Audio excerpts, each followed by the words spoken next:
I've managed to finally get the OONetModule code running down on an Arduino. Had to take my totally cool C++ code that I'd been running on a PC and Mac and kind of flatten it out in some ways so I don't chew up as much memory down on the Arduino. Got to go rewrite that code again, get it better, but got it to a hobbling forward and doing a little bit. So I'm going to go ahead and give a peek what that's going on right now. So first of all, we'll take a peek at the Arduino code here itself. Up at the beginning here, you can see we instantiate a couple of objects here, the OONetModule and the network virtual USB interface. So that little network virtual USB interface on the back end looks like a network interface for the OONet code, and on the front end is talking to the serial port of the Arduino. Just gives me a way to be able to see and to type to the interface as if it were actually on the network. Blah blah blah. Anyway, so we get down here into the setup routine and we do a couple of things. Of course, we set the address of this virtual interface so it knows who it is.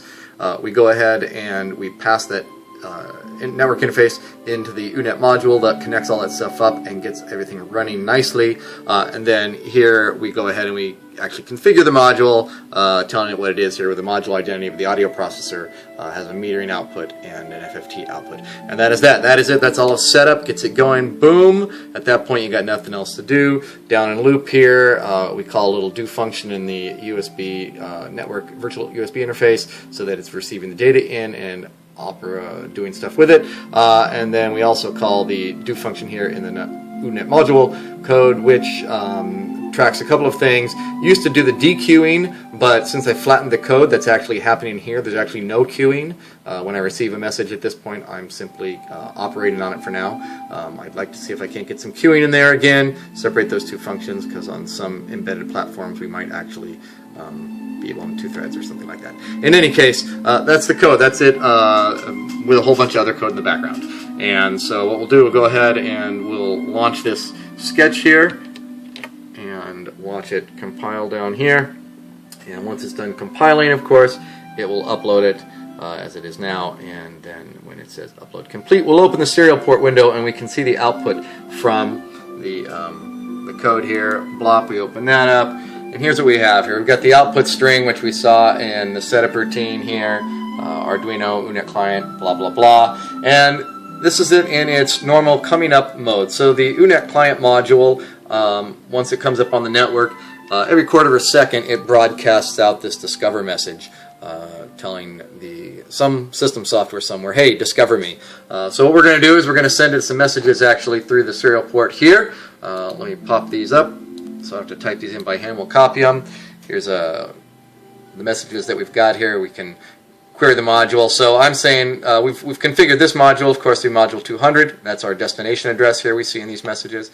This is my USB port, serial port, network faking thing. So here's my addresses, source and destination, and just the outlying packet enclosures there, which enclose inside of that, of course, one of the actual OONet packets. Blah, blah, blah.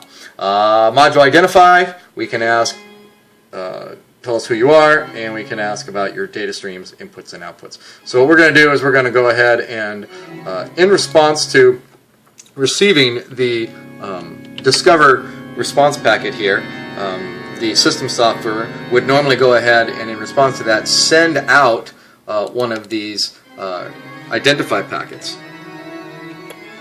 like so. And what will happen then is when we send that is we'll get the identification down here, and as you can see, the broadcast stops. This module now knows that one of the system modules knows about it and has asked about it and has been told about it. And here's the query response packet being sent back with the audio processor name, the type, which is I forget. Anyways, and then the number of inputs and the number of outputs. Based on these numbers here, we can now submit some of these query packets for input data streams and output data streams. Of course, this one does not have any input data streams, as signified by the 0 here, but has 2 outputs. So what we'll do is we'll use these commands here to go ahead and ask the module to tell us about its inputs and outputs. So here we are querying an output number 2. Oops, we want to do actually number 0 because our indexes are 0 based.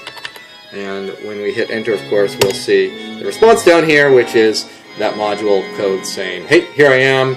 You've asked me about stream ID 0. It's called metering, and I forget what the one is for. In any case, we'll go ahead and ask about the next one as well, which is number 1, which is going to be the FFT. And we'll see the response here, down here as well. So there we go. So that is the OONetModule Client code running on an Arduino. The network interface that it's connected to is actually the serial port, and eventually we'll replace that with the XBee. But everything except, this demo is showing us everything except data values being passed back and forth. I haven't tested that out and coded it up yet to fix all the fixes that I've had to do for these things. But good news is it's up and running, and that's pretty darn exciting.